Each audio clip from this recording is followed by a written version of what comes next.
The year was 1885, and the Chihuahuan Desert air, even in late spring, already carried the baked promise of summer's ferocity.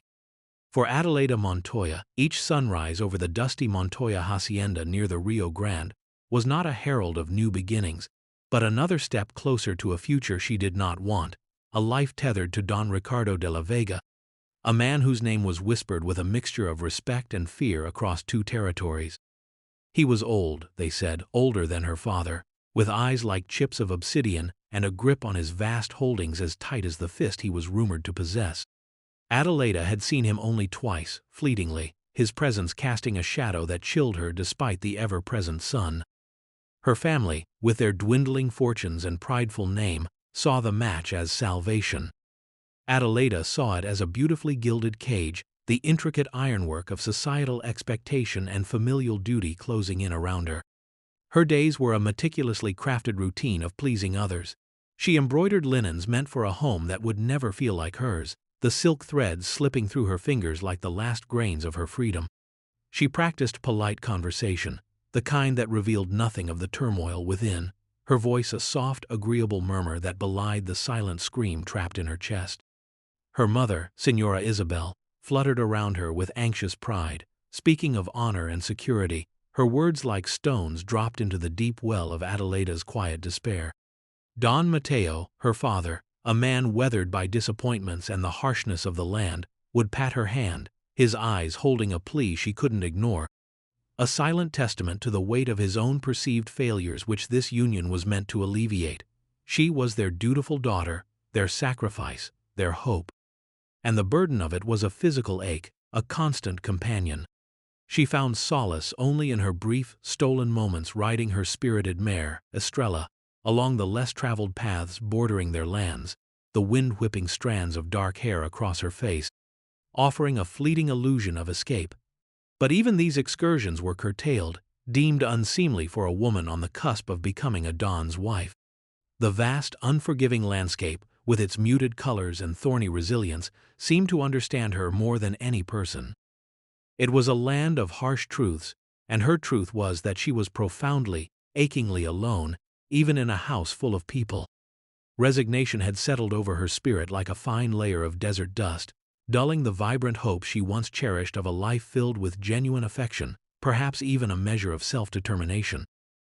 The journey to the pre-nuptial fiesta at Don Ricardo's sprawling estate, many leagues to the south and across the border, was meant to be a grand affair, a procession signifying the Montoya family's renewed standing. Adelaida, however, felt like a prized mare being led to a new master. She sat stiffly in the carriage, the velvet squabs offering little comfort against the jolting reality of her situation. Her duenna, Tia Carmen, a woman whose piety was matched only by her sternness, droned on about wifely duties, her words lost to the rhythmic creak of the wheels and the dull thud of Adelaida's heart. They were escorted by a handful of Montoya vaqueros, men loyal but aging, their confidence perhaps a little too reliant on past glories. It was on the second day, in a narrow, rock-strewn arroyo that offered a shortcut through the foothills, that their fragile security shattered. The ambush was sudden, brutal. Gunshots erupted like angry thunder, the air instantly thick with the smell of gunpowder and fear. Horses screamed, men shouted, their cries cut short by pain or death. Adelaida saw one of their vaqueros, old Manuel who had taught her to ride, slump from his saddle, a dark stain blooming on his chest. Tia Carmen shrieked, a piercing sound that was quickly muffled. The carriage door was ripped open, and leering faces, hardened by sun and cruelty, filled the space. Bandits, desperados, their eyes were cold, assessing her value like she was livestock. She was dragged from the carriage, her hands roughly bound. Terror, stark and absolute, threatened to paralyze her. This was a different kind of cage, raw and immediate, but a cage nonetheless. The leader, a man with a jagged scar across his cheek and teeth stained yellow, grinned, his gaze lingering on the delicate gold chain around her neck, a gift from her mother. He barked orders in a coarse Spanish Adelaida barely understood. Her world, already constricted, had just shrunk to the terrifying confines of this violent moment. She thought of the Don, and for a fleeting, perverse instant, wondered if his predictable tyranny would have been preferable to this unknown horror. They were being herded away from the plundered carriage, deeper into the desolate hills, when a new sound cut through the bandits' rough laughter, a single, piercing cry, almost like a hawk's, followed by the whistle of an arrow. One of the men beside Adelaida grunted, clutching his shoulder as he stumbled.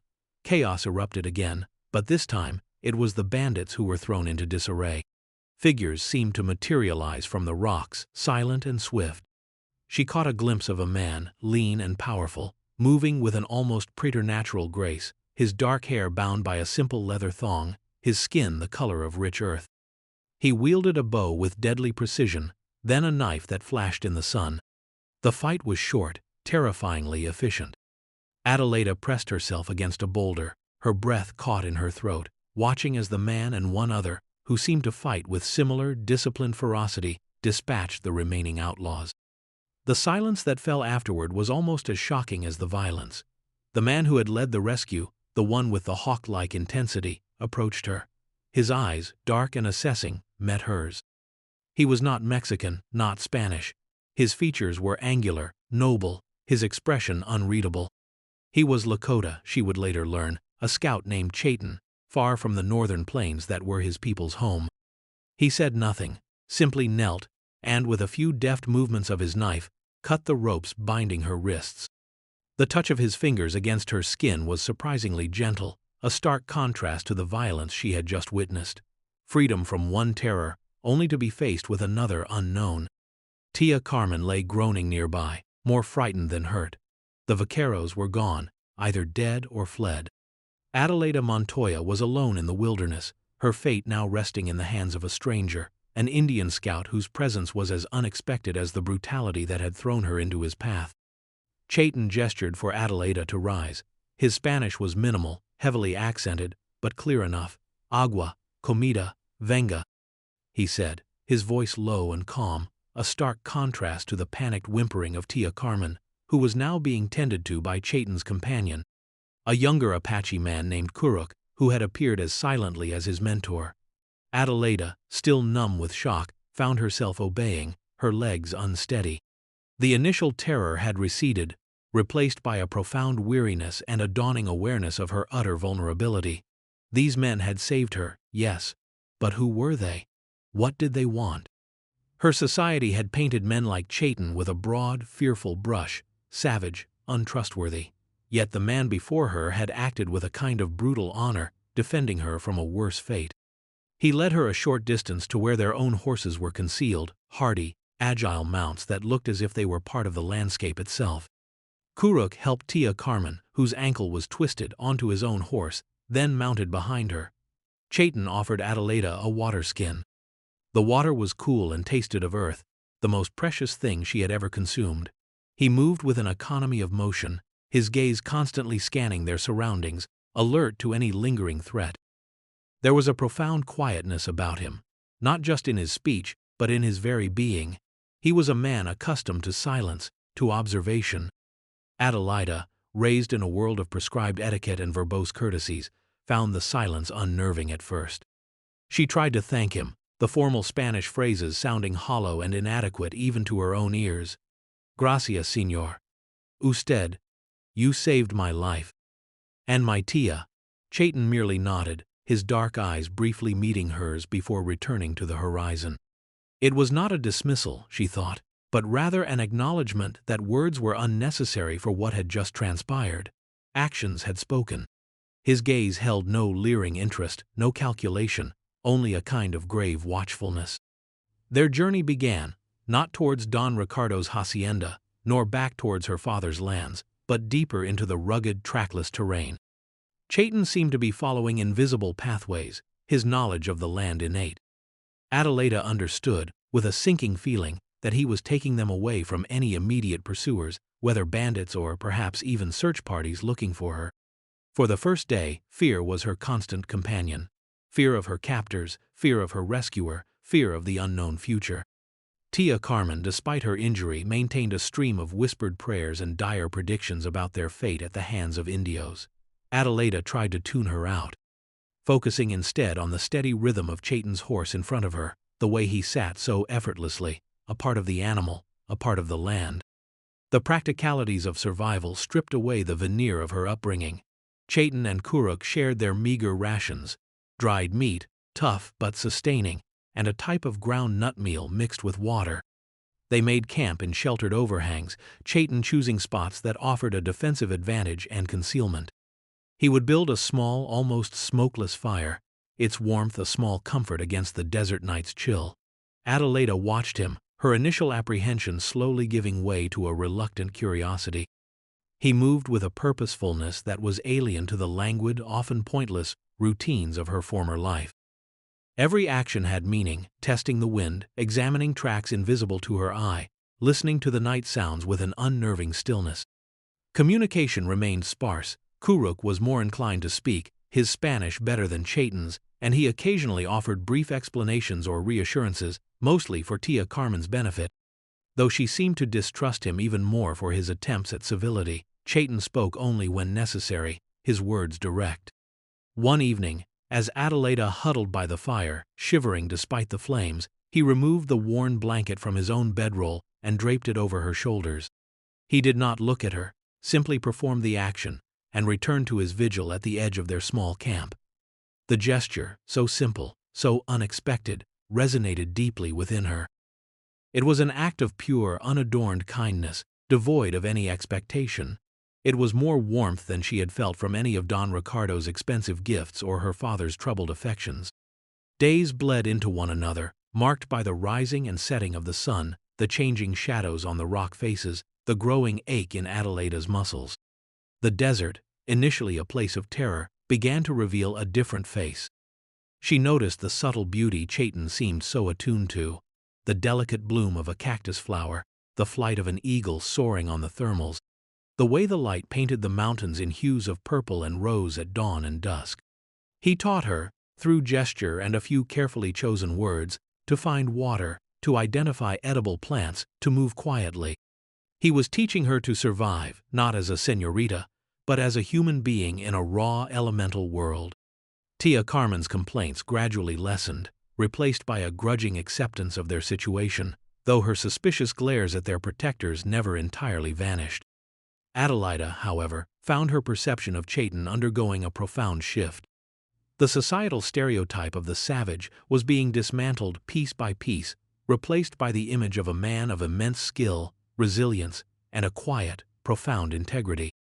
She saw the weariness in his eyes at the end of a long day's ride, the faint lines of past hardships etched around his mouth. She wondered about his life, his people, what had brought him so far south, a Lakota in Apache territory, guiding and protecting. Once, she dared to ask Kuruk. The young Apache man looked at Chayton, who was out of earshot, checking their perimeter. "He walks a long path," Kuruk said softly. "His heart carries sorrows, like all men. The people of the north, their lands are troubled. He seeks something. Perhaps peace. Perhaps a place to be." One evening, they made camp near a small, hidden spring, a tiny oasis of green in the arid landscape. After they had eaten, a profound stillness settled over the camp. Tia Carmen was asleep, her snores a soft counterpoint to the chirping of crickets. Kuruk was mending a piece of tack. Chayton sat a little apart, gazing into the dying embers of the fire, his profile sharply defined against the starlit sky. Adelaida felt an unaccustomed sense of peace. The ever-present fear of Don Ricardo, the suffocating weight of her impending marriage, seemed distant, almost unreal in this wild, untamed place. She gathered her courage. "Chayton," she began, her voice softer than she intended. He turned his head, his dark eyes meeting hers, patient, waiting. Why are you helping us? You could have left us, taken the horses." He considered her question for a long moment, the silence stretching. Then he spoke, his voice a low rumble. "Woman, child." He gestured vaguely towards where Tia Carmen lay. "Not warriors, not right to leave to die, or to bad men." He paused, then added, almost to himself, "My own sister, lost." The admission was stark, unadorned, yet it opened a tiny window into the man, revealing a pain that resonated with her own sense of being lost and vulnerable. "I am sorry," Adelaida whispered, sensing the depth of his grief. He simply nodded, his gaze returning to the fire. But the barrier between them, already eroding, had thinned further. She saw not just a rescuer, but a man who understood loss, who acted from a code of honor that transcended the so-called civilized rules of her own society. He had seen her not as a Montoya, not as a Don's prize, but as a woman in peril, and in his quiet, steadfast protection, she was beginning to find a strength she hadn't known she possessed. She was no longer just Adelaida Montoya, the promised bride. She was Adelaida, a woman learning to read the land, to endure hardship, to see beyond the surfaces. And she was beginning to see Chayton not as an Indian scout, but as a man whose presence felt more like a shield than a threat. A subtle shift occurred in their dynamic. The silence between them became less about caution and more about a shared understanding that did not require words. He would point out a distant landmark, and she would nod, understanding its significance in their journey. She learned to anticipate his needs, passing him a tool before he asked, ensuring the water skins were full. He, in turn, began to show her small things, the intricate pattern of a spider's web glistening with dew, the way a particular bird signaled the presence of water.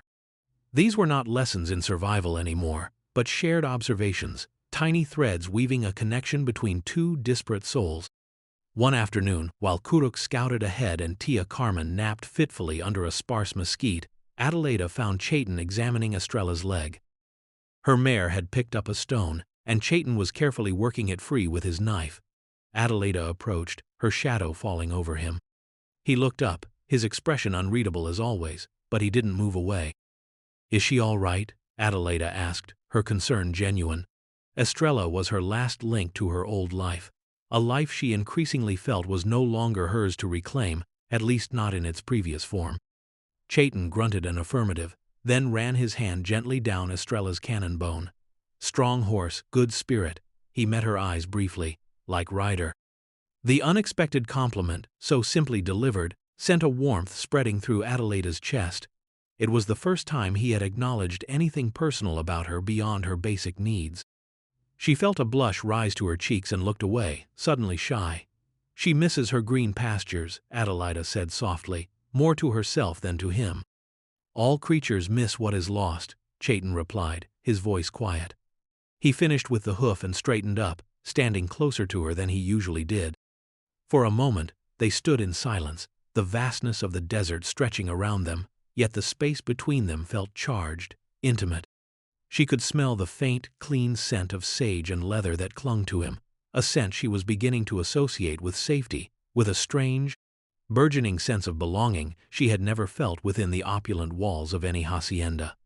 The external threat, however, had not vanished. It had merely been outrun for a time. Kuruk returned one evening, his face grim. "Riders," he announced quietly to Chayton, out of earshot of the women. "Not bandits, uniforms, 5, maybe 6, moving fast, from the south." Chayton's jaw tightened. "Don Ricardo's men," he stated, not a question. Kuruk nodded. Adelaida, who had been tending a small pot of herb tea Kuruk had shown her how to brew, felt a cold dread seep into her bones. The Don. His reach was long, his resources vast. The fragile peace she had begun to find felt as if it were about to be shattered. She looked at Chayton, his face now a mask of focused intensity. He met her gaze, and in his eyes, she saw not fear, but a grim determination. "We move. Now," he commanded, his voice sharp, devoid of its usual calm. The urgency was palpable. Camp was broken with a swift efficiency that spoke of long practice in evading pursuit. Tia Carmen, roused from her sleep, began to whimper again, sensing the renewed danger. The next few days were a blur of hard riding, short, fretful rests, and constant vigilance. Chayton pushed them relentlessly, his knowledge of the terrain their only advantage. He led them through narrow canyons where ambush was a constant threat, across exposed mesas where they were silhouetted against the sky, and into labyrinthine badlands where it seemed impossible that anyone could follow. Adelaida rode Estrella until the mare was slick with sweat and trembling with exhaustion, matching her own weary endurance. She saw the strain on Chayton's face, the way his eyes constantly scanned their back trail, the tension in his shoulders. He was protecting them, placing himself between her and the life she was fleeing, a life that was now actively hunting her. During one brief stop, hidden deep within a rocky crevice. Adelaida found herself alone with Chayton for a few moments, while Kuruk took Tia Carmen to find a more comfortable spot to rest. The silence was thick with unspoken fears. "He will not stop," Adelaida said, her voice barely a whisper. "Don Ricardo, he sees me as his property. His honor is at stake." Chayton looked at her, his expression somber. "Men like him, they take, do not understand, no." "What will happen if they find us?" she asked, though she feared she already knew the answer. For her, it meant the gilded cage, a life of stifled misery. For Chayton and Kuruk, it likely meant death. He didn't answer directly. Instead, he reached out, his calloused fingers lightly touching a strand of hair that had escaped her braid and clung to her cheek, damp with sweat. It was the most deliberate touch he had ever offered. His eyes held a depth of feeling she couldn't quite decipher. Concern, yes, but something more, something that made her heart beat faster. "You are not property, Adelaida," he said, her name sounding strangely beautiful in his low voice. "You have a strong spirit, like the eagle, it cannot be caged." His words, his touch, slight as it was, resonated through her. He saw her, truly saw her, not as an object or a prize, but as a person, a spirit. And in that moment, the fear of Don Ricardo was eclipsed by a fierce, desperate desire to protect this man who had shown her what true honor and freedom looked like. The thought of him being harmed because of her was unbearable. The pursuit grew closer. One morning from a high ridge, they saw them, a dust cloud in the distance, slowly but surely gaining. Don Ricardo's men, relentless, Chayton made a decision. He spoke rapidly to Kuruk, in a mixture of Apache and hand signs. Kuruk nodded, his face grave. "Kuruk will take your Tia," Chayton explained to Adelaida, his voice urgent. "There is a small settlement, friendly people, 2 days west, he will see her safe. You and I, we must lead these men away, give Kuruk time." Adelaida's heart clenched. To separate? But where will we go? What about you? "We go where they will follow," he said, his eyes already on the distant pursuers. "East, towards the broken lands, rough country, hard to track, harder to fight in numbers." Tia Carmen, when informed of the plan, protested loudly, clinging to Adelaida's arm. "No, child, you cannot go with this savage. It is not right. The Don will protect us." Adelaida gently disengaged her aunt's grip. She looked at the frightened older woman, then at Kuruk's patient face, and finally at Chayton. The choice was stark. Return to a life that was a slow death, or embrace this dangerous, uncertain path with a man who had shown her nothing but courage and a strange, unexpected tenderness. "Tia," Adelaida said, her voice surprisingly firm, a resolve she hadn't known she possessed hardening within her. "Chayton saved our lives. Kuruk will keep you safe. I must do this." She couldn't voice the real reason, the truth that was blooming in her heart like a resilient desert flower. She could not abandon Chayton. Her fate was now inextricably linked with his. The parting was swift. Kuruk, with a final, reassuring nod to Adelaida, helped Tia Carmen onto his horse, and, leading Estrella, as Adelaida would now ride Chayton's fleeter war pony for speed, disappeared into a narrow defile heading west. Adelaida watched them go, a pang of loss mixed with a surge of trepidation. Then she turned to Chayton. He was already mounted, his face set, waiting. He held out a hand to her. Without hesitation she took it, and he swung her up behind him onto the powerful pony. His body was lean and hard against hers, the contact both a shock and a strange comfort. "Hold tight," he said, his voice a low command. And then they were flying, the pony's hooves devouring the treacherous ground, leading Don Ricardo's men on a desperate chase into the desolate heart of the broken lands. The days that followed were a crucible.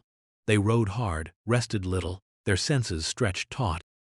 The landscape was a jagged, sun-blasted hell, a maze of canyons, thorny scrub, and sheer rock faces.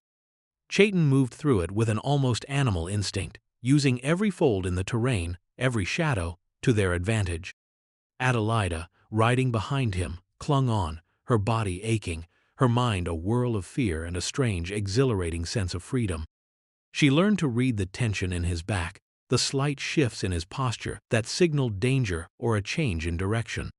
They spoke little, their communication reduced to essential warnings, brief observations, and the shared experience of exhaustion and peril.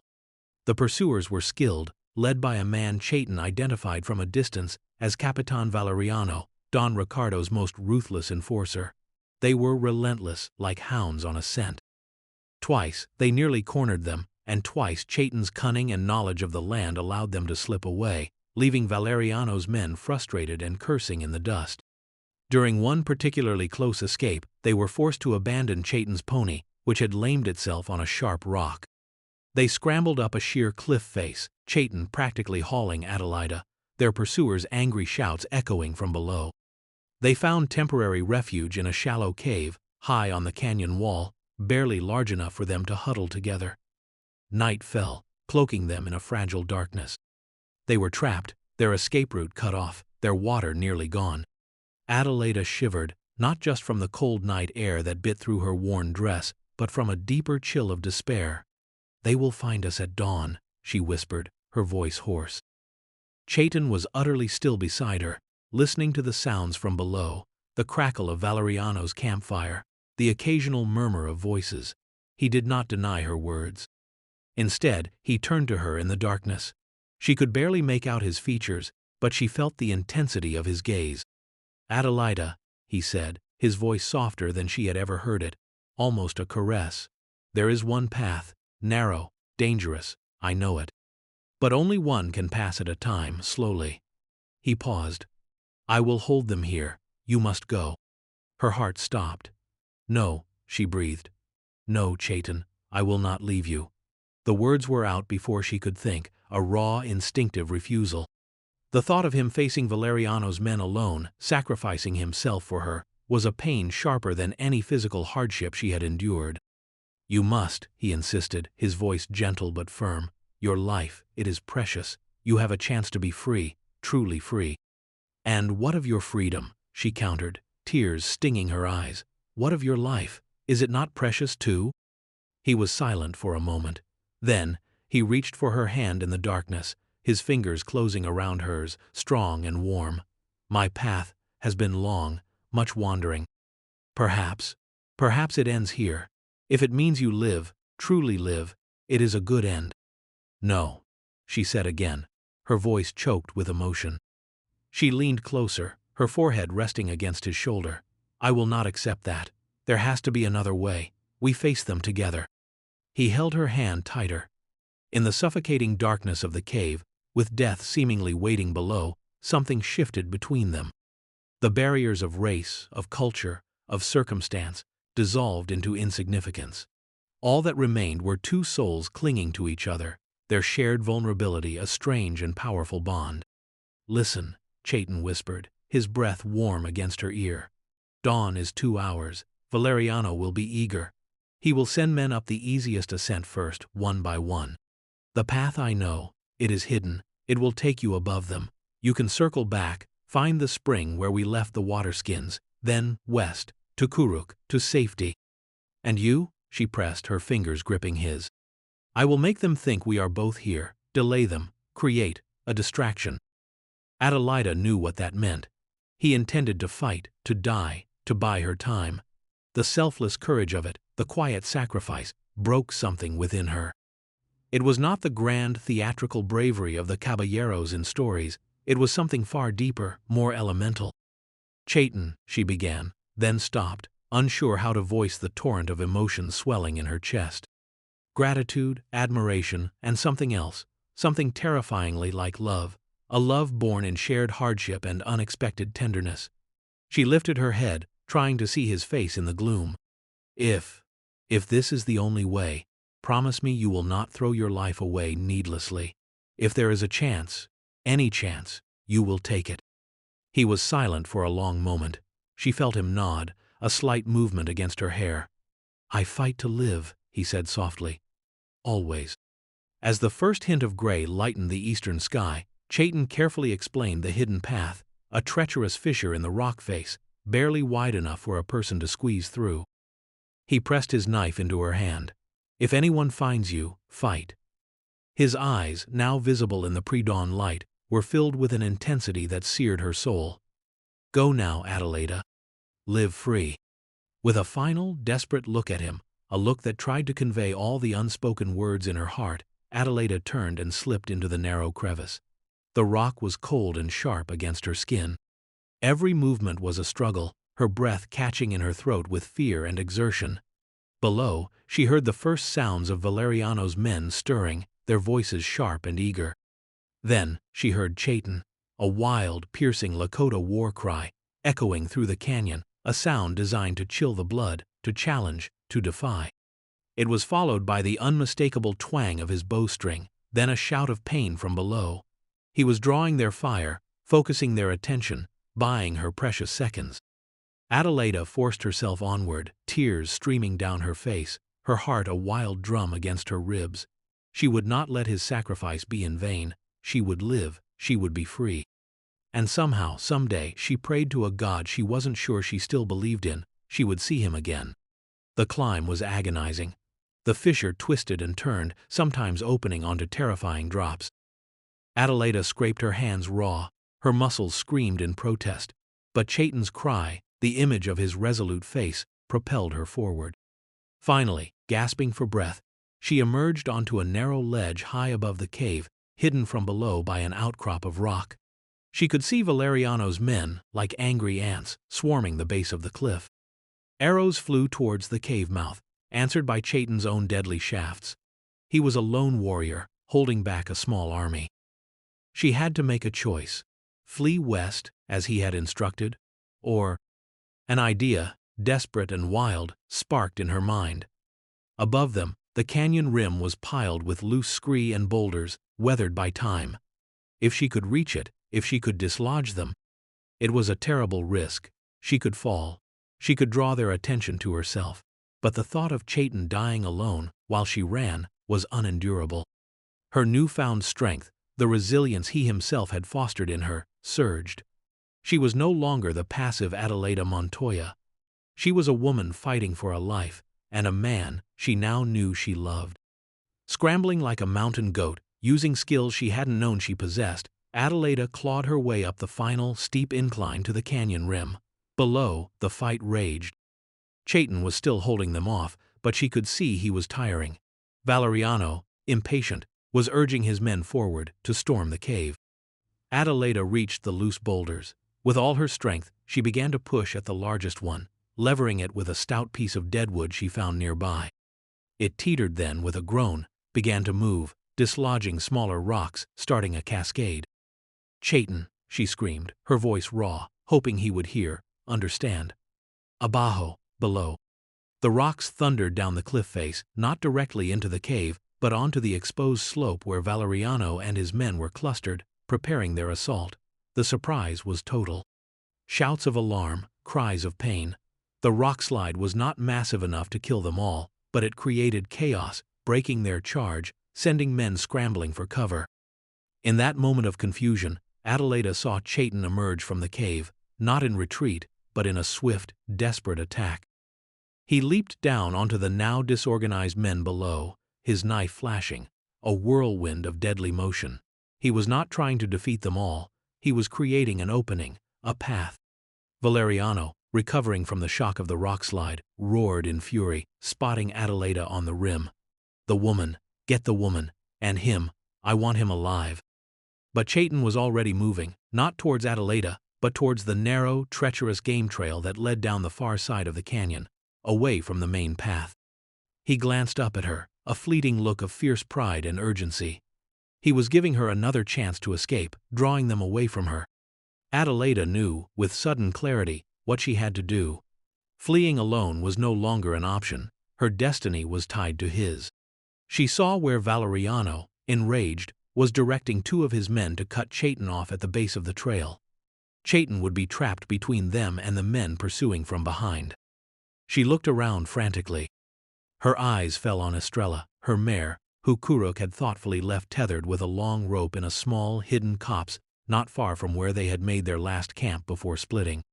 It was a risk, a huge risk, to try and reach her, to ride down into that melee, but it was their only chance.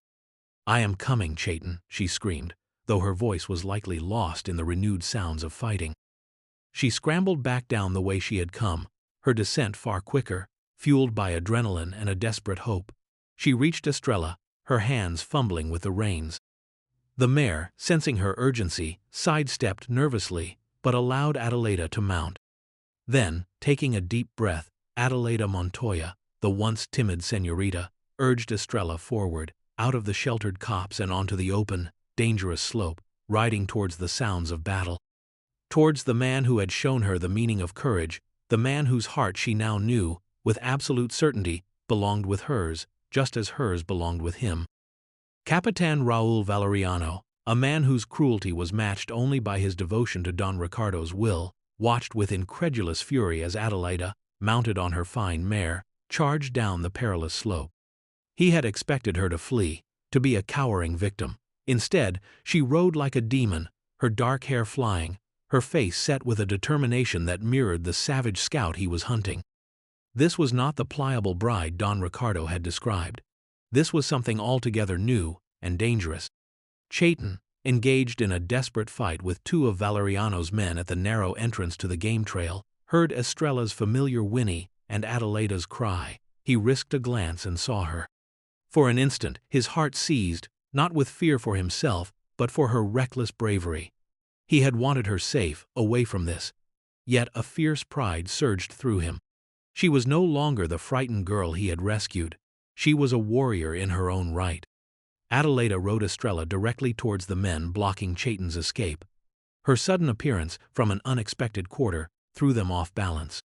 Estrella, agile and swift, responded to Adelaida's desperate urging, scattering the men. It gave Chayton the opening he needed. With a final, swift dispatch of one opponent, he broke free and turned towards Adelaida. "Adelaida, go!" he yelled, even as he ran towards her. "Not without you," she cried back, maneuvering Estrella skillfully beside him. He vaulted up behind her, his arms instinctively going around her waist to steady himself, his body a familiar, reassuring weight. For a moment, they were a single entity, horse and riders, united against their pursuers. Valeriano, seeing his quarry about to escape, raised his pistol, aiming carefully. "No," he bellowed. A shot rang out. Adelaida felt a searing pain in her left arm, crying out as the impact nearly unseated her. Chayton's grip tightened, holding her steady. "Hold on," he urged, his voice tight with concern and fury. He kicked Estrella into a desperate gallop, guiding the mare down the treacherous game trail, Valeriano's men firing wildly after them, their shots kicking up dust around the fleeing horse's hooves. The trail was narrow, winding, but Estrella, sure-footed and driven by fear, did not falter. They descended rapidly, leaving the shouts and curses of Valeriano's men fading above them. They rode until Estrella was lathered and gasping, until Adelaida thought her arm would fall off from the throbbing pain. Chayton finally reined the mare in a secluded, tree-choked ravine where a small stream trickled. He slid off the horse, then gently helped Adelaida down. She swayed, nearly fainting as her feet touched the ground, the pain in her arm a sickening wave. Chayton's face was a mask of concern. He ripped a strip of cloth from his own worn shirt and, with surprising gentleness, examined her arm. The bullet had passed clean through the fleshy part of her upper arm. Painful, bleeding profusely, but not, he assessed with relief, immediately life-threatening. He bound it tightly, his touch firm but careful. "You are brave, Adelaida," he said, his voice husky with emotion, his dark eyes searching hers. "Foolish, but brave." She managed a weak smile. "Learned from the best," she whispered, leaning against him for support. The danger was past for now. They were alive. They were together. And in that moment, surrounded by the quiet wilderness, her arm throbbing, her future uncertain, Adelaida felt a profound sense of peace, a sense of rightness she had never known. The dawn, her old life, it all seemed like a distant, faded memory. This, here with Chayton, this felt real, this felt like home. The immediate conflict had been resolved, but their journey was far from over. Valeriano would not give up easily. Don Ricardo's pride demanded satisfaction, but they had bought themselves time. Chayton tended Adelaida's wound with skills learned from a lifetime in the wild, using poultices of herbs he found by the stream to ward off infection. They rested for a day, allowing Adelaida to regain some strength and Estrella to recover. During that quiet interlude, the unspoken words between them finally found voice. It was Adelaida who spoke first, as they sat by a small, smokeless fire Chayton had built. "Chayton," she said, her gaze steady on his. "The life Don Ricardo offered, it was a cage, beautiful perhaps, but still a cage. I did not realize how much I yearned to be free until I met you." He looked at her, the firelight flickering in his dark eyes, softening the harsh lines of his face. "Freedom is not given, Adelaida. It is taken.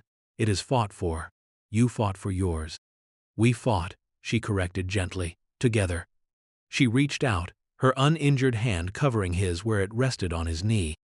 His skin was warm, calloused, strong. "My heart, it no longer belongs in that world. I think it belongs here, with you." A slow smile, rare and beautiful, touched Chayton's lips. He turned his hand, his fingers lacing with hers. "My path was lonely," he admitted, his voice low. "I walked long, seeking something I could not name. I think I was seeking you, Adelaida Montoya. My heart, it found its home when it found yours." There were no grand pronouncements, no elaborate vows, just a simple, profound truth shared between two people who had found each other in the crucible of danger and desperation. They came from different worlds, spoke different languages of culture and custom, yet their spirits recognized each other. In the weeks that followed, they journeyed north and west, away from Don Ricardo's reach, away from the lands that had once defined them. They met up with Kuruk, who had seen Tia Carmen safely to a small, remote village of mixed Mexican and native families who valued their isolation. Tia Carmen, Kuruk reported with a wry smile, was already attempting to organize the local women into a prayer circle, her spirit undaunted. She had sent a message with Kuruk for Adelaida. "May God forgive your foolishness, child, but may He also bless your courage. Be happy." It was as close to a blessing as Adelaida could have hoped for. They did not seek the bustling towns or the established settlements. Instead, Chayton led them towards the foothills of a mountain range he knew, a place where the Lakota sometimes wintered in times past, a place of clean water, abundant game, and relative seclusion. It was a hard life, a life of constant work and vigilance, but it was a life they built together, on their own terms. Adelaida learned the ways of Chayton's people, their deep respect for the land, their resilience, their quiet strength. She found she had a talent for healing, her gentle hands and keen observation making her a valued member of the small, mixed community of displaced natives and hardy pioneers they eventually found a tentative welcome with. A community that judged people by their actions, not their bloodlines or past allegiances. Chayton, with Adelaida by his side, found a measure of the peace he had long sought. He was a scout, a hunter, a protector, and now, a husband. The shadow of Don Ricardo de la Vega never entirely faded. They knew he would not forget the slight, the loss of face. But with each passing season, his threat grew more distant, a tale from a former life. Their present was filled with the daily challenges and quiet joys of building a life together in a world that was often harsh but also breathtakingly beautiful. Adelaida often thought of the finely embroidered linens she had once labored over, symbols of a future she had dreaded. Now her hands were calloused from gathering herbs and tanning hides, but they were hands that healed, hands that comforted, hands that held Chayton's with a love that was as wild and resilient as the land itself. She had been promised to a dawn, her life mapped out by others. But her heart, she knew, had always belonged to the quiet Lakota scout who had not only saved her life, but had shown her how to truly live it, free and strong, under the vast open sky. Their journey had been one of resilience, of unexpected kindness transforming into a profound connection, a testament to the enduring power of the human spirit to find belonging and love in the most unlikely of places, challenging societal expectations and forging a new definition of home together.